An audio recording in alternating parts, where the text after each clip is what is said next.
some time to look at questions 1 to 4.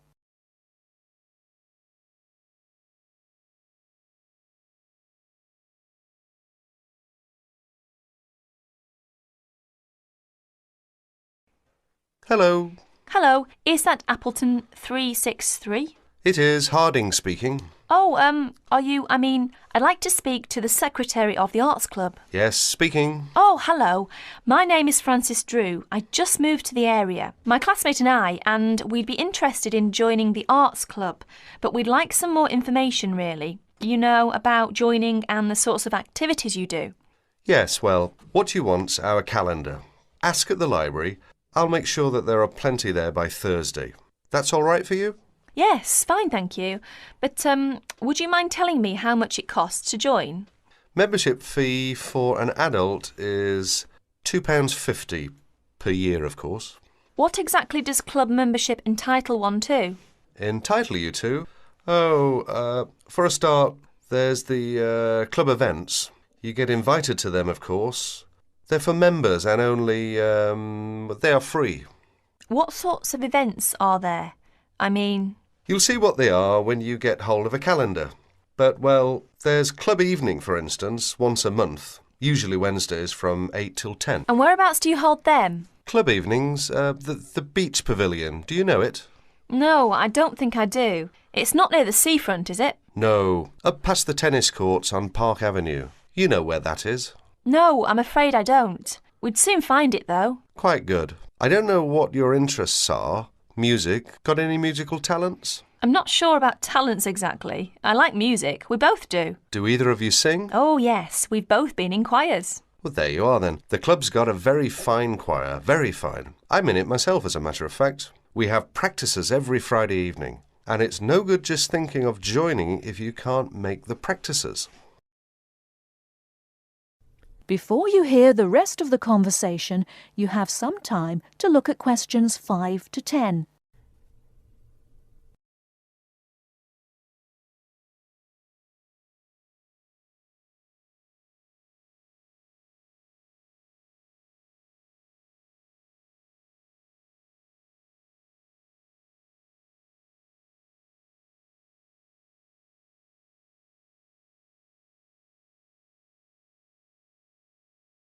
Now listen and answer questions 5 to 10.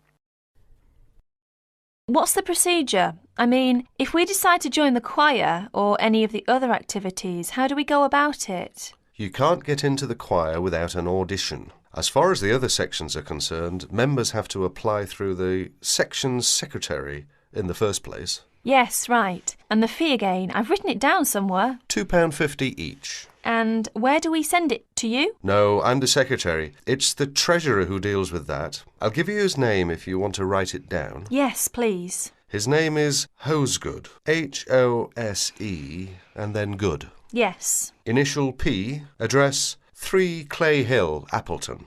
Right. And it's all right to send a cheque? That's the usual, yes. Payable to Appleton Arts Club. Appleton, A P-P-L-E-T-O-N.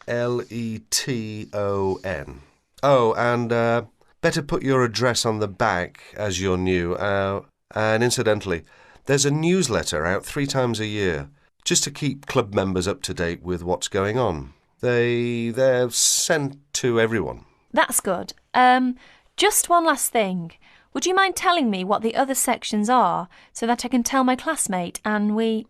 The players, that's our act group I've told you. Choir, you know about. There's the gramophone circle, the music workshop, the literary and discussion group. Oh, that one meets in different members' homes. Then there's the studio workshop and, what have I missed out? Oh, yes, the art talks. That's the lot, I think. The Film Society. That's the other one. Got them all. Ah, yes, just about. Thank you very much. You've been very helpful. Not at all. Pleased to assist. And look forward to meeting you and your classmate at the club. Yes, thank you. Goodbye then. That is the end of part 1. You now have half a minute to check your answers.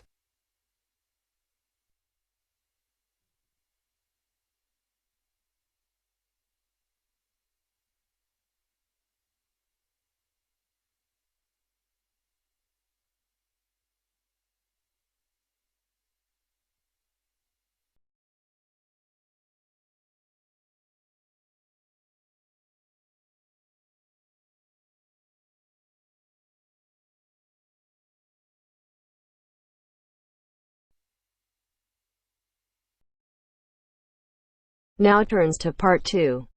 Part 2. You are going to hear a talk given by Madeline. She is going to introduce the recreational facilities on campus and in town. First, you have some time to look at questions 11 to 16.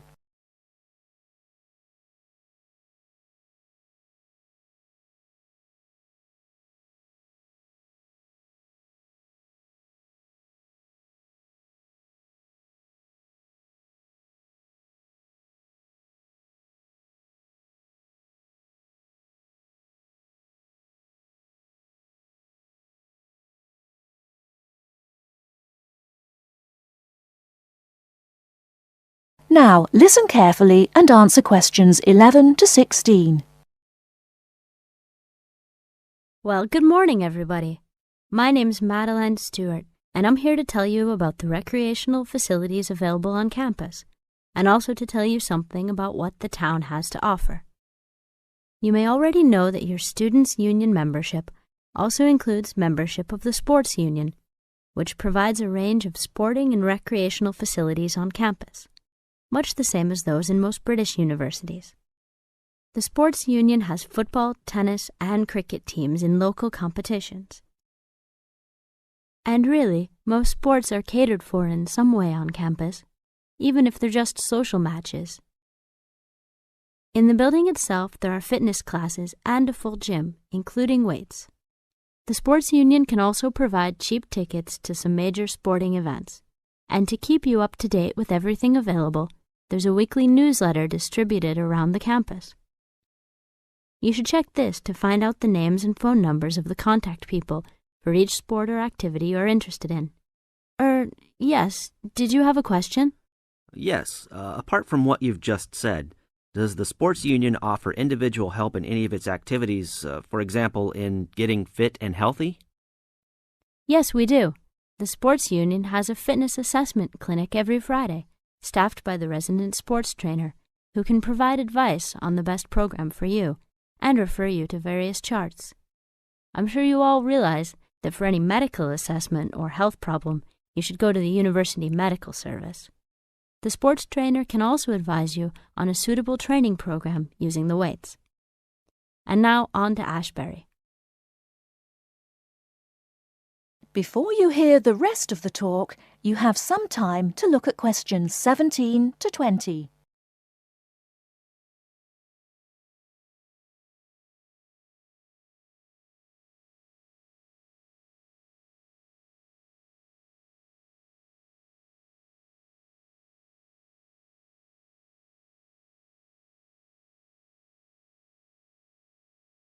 Now listen and answer questions 17 to 20. And now on to Ashbury.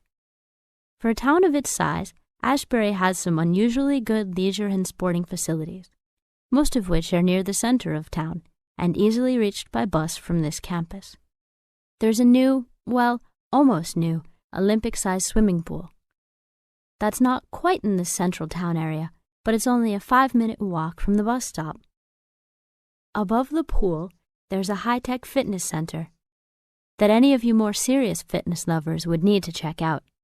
Then, in the center of town, there's a sporting complex called the Anderson Center, which contains squash courts and facilities for a number of other indoor sports, such as basketball.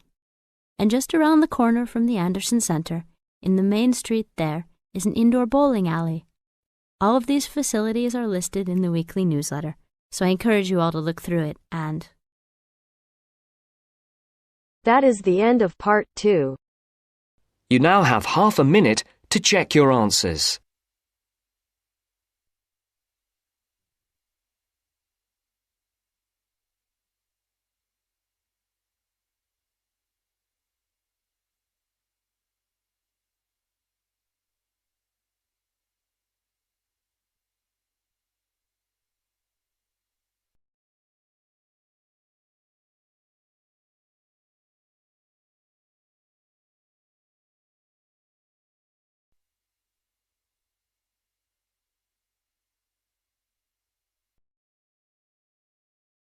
Now turns to Part 3. Part 3. You will hear a discussion among 3 students who are organising an international film festival at their college. First, you have some time to look at questions 21 to 24.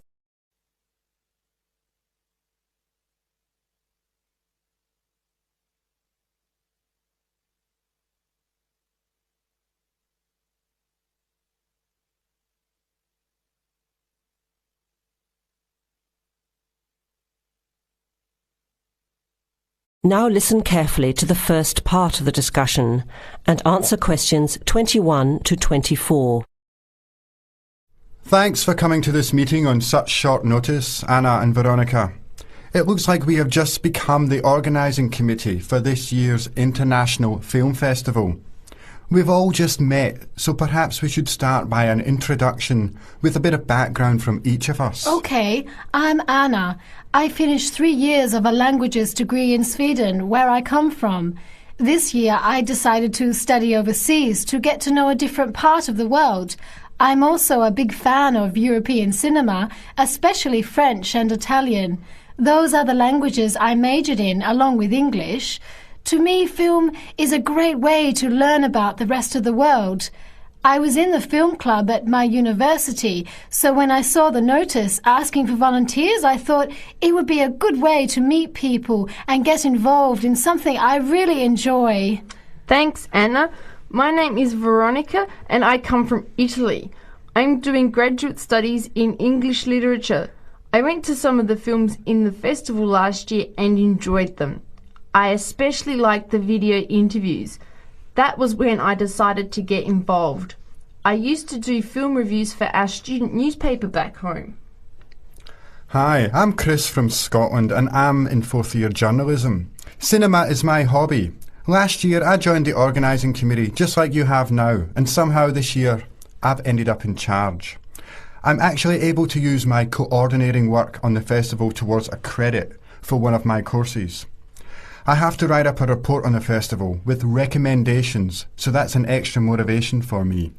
So I hope this is going to be a good experience for us all. Okay, where would you like to start? How about a general overview of the festival? I don't really know much about it. Well, the film festival was started by International Student Society 5 years ago and has grown every year.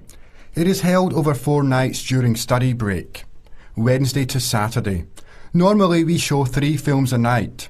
Last year we tried to choose films from different parts of the world that fit together in some way, maybe a similar theme. Or we could feature a type of film like action films or science fiction.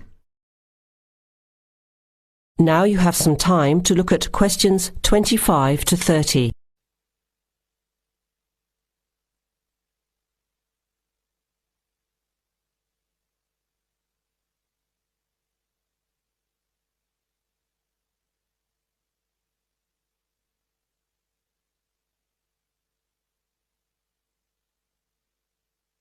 Now listen to the rest of the discussion and answer questions 25 to 30. Who picks the films? It's up to us on the committee to decide. You mean we get to pick all the films ourselves? What a hard decision. There are so many to choose from. Well, that's the fun part. We have this catalogue of independent distributors. The films are listed by language and have a short summary. We just have to go through it to find a good combination of films that will attract an audience. Veronica mentioned something about interviews. How does that fit in? We set up cameras in the foyer of the theatre and did live interviews before, during intermission and after the screening. Anyone from the audience could come up and talk about the film. The Broadcasting and Journalism School set it up and ran the interviews. They were shown on big screens around the lobby and in the theatre. It went over really well. We had a long lineup of students waiting to be interviewed on TV. Everybody wanted their minute of fame. Great idea. Yeah, it worked really well. We should certainly do something similar again. Maybe even develop the idea further, like a website with audience reviews and discussion, so we can get as much participation and involvement as possible. Hey, that's a good idea. Can I ask a question? None of the films are in English, right? Are they dubbed or subtitled? Well, we do occasionally choose a film in English, but only from unusual places where the dialect is so strong they sometimes need subtitles, like the Caribbean or even Scotland. The majority of films in the festival are foreign language, dubbed in English. We've learned from experience that students don't like reading subtitles. Maybe they read too much already. Whatever the reason, the subtitled films get smaller audiences, so we avoid them as much as possible. So how large an audience can we expect, and how much does it cost to get in? It costs $5 per film, or a $20 pass for the whole event. All 12 films for the real movie fan. We would have broken even last year, except for a bad storm on the Friday night. We almost had to cancel the whole thing. But overall, we had a good turnout, more than 2,000 people in 4 days. Oh, that's what I was wondering about, the financial part. Where does the funding come from? What kind of budget do we have? The festival is subsidised by the Student Council. We generate money through advertising and through admission charges. We'll go over the budget in details a little later, but we've got lots of work to do in the meantime. I guess we have to start pretty soon. Well, I think by the 1st of March at the latest. We need to select all the films. Then we have to find some advertisers to sponsor the event. That shouldn't be too hard. We'll just start with last year's list. Our deadline for that should be the middle of March. By the end of March, we need to design the programme. Then we can get posters made up and distributed in April. Like you said, we need some clever promotion, something to generate interest and get people talking. We have 4 months to get ready. It should be enough time. OK, where do we start? Let's start by talking about films, since that is the best part, and see what we come up with. What was the best film you saw last year?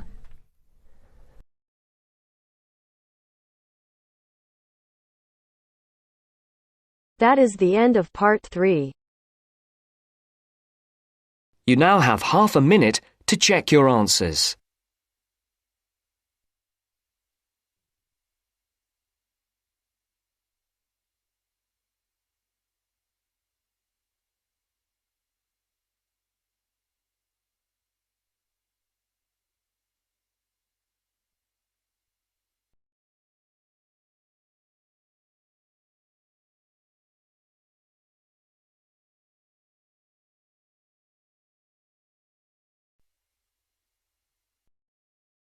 Now turns to part 4.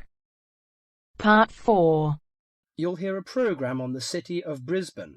First, you have some time to look at questions 31 to 40.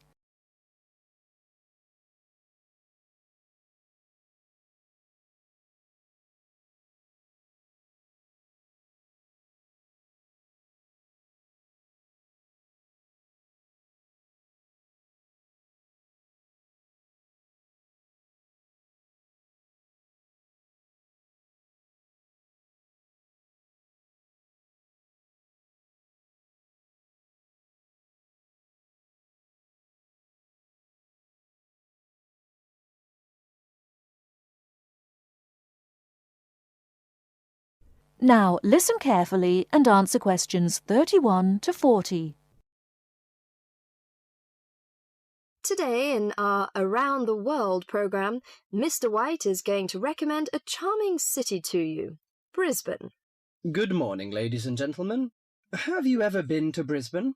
Well, if you are looking for a mild climate, a relaxed atmosphere, and a lot of culture, Brisbane might be the place for you. Its sunny cafes and offshore islands attract surfers and sun lovers, but it is also the arts capital of Queensland, with many museums and art galleries. This thriving artistic setting mixes well with Brisbane's beach town atmosphere. Together, these two qualities make Brisbane a very desirable place to live. No wonder since 1980 over 500,000 Australians have moved here. Brisbane is now Australia's third largest city. English settlers living in Australia established Brisbane in 1842. At that time, more than 100,000 Aboriginal Australians were living in Queensland. As the settlers discovered Queensland's resources, more and more of them moved in. Regretfully, the settlers drove the Aboriginal Australians from their lands. By 1859, Brisbane had grown into a prosperous city. In 1988, the world watched as Brisbane hosted the World Expo. This international fair showcased new technology, but it also showed off the city of Brisbane to the world. Brisbane also hosts a wide range of events year-round. In April, everyone can enjoy a few laughs at the Comedy Festival, and movie lovers will enjoy a film festival that takes place every August. For 2 weeks in September, there is an outdoor festival of the arts. In October, a music festival draws a large crowd. And in January, you can see Brisbane's most bizarre event. You may be surprised to hear that. The annual cockroach races. That's right, people really do train and race cockroaches. Brisbane's nice climate and compact design makes it easy to explore on foot. Follow the golden arrows in the footpath around the city centre. This will lead you on a tour of Brisbane's historical district. From the city centre, take a boat across the Brisbane River to Southbank. This area is popular for its bike paths, beach and weekend market. Hundreds of artists display their wares at this market. It's a great place to pick up some interesting handicrafts. Well, I think what you must be interested in is the unique native animals. Yes, you shouldn't visit Australia without seeing its trademark animals, the koala and kangaroo. The Lone Pine Koala Sanctuary has both. It is located just outside the city centre in beautiful parkland. You can hold one of the park's 130 koalas or feed the kangaroos. Another quiet refuge from the city is Mount Coot-tha, about 8 kilometres from Brisbane. On a clear day, it offers spectacular views of the city. It also has hiking trails and beautiful gardens. Along the Brisbane River, a sunset cruise is also very relaxing. The areas around Brisbane are impressive. A coastal drive south of Brisbane will take you along the Gold Coast. This famous coastline boasts some of Australia's best beaches. Stradbroke Island is another easy day trip from Brisbane. A cliff on the island called Point Lookout offers a great view. From there you can see dolphins swimming below. Brisbane Forest Park, to the north of Brisbane, is a great place for hiking and camping. These great getaways, along with Brisbane's own laid-back charm, make this city an ideal place to visit. That is the end of part 4.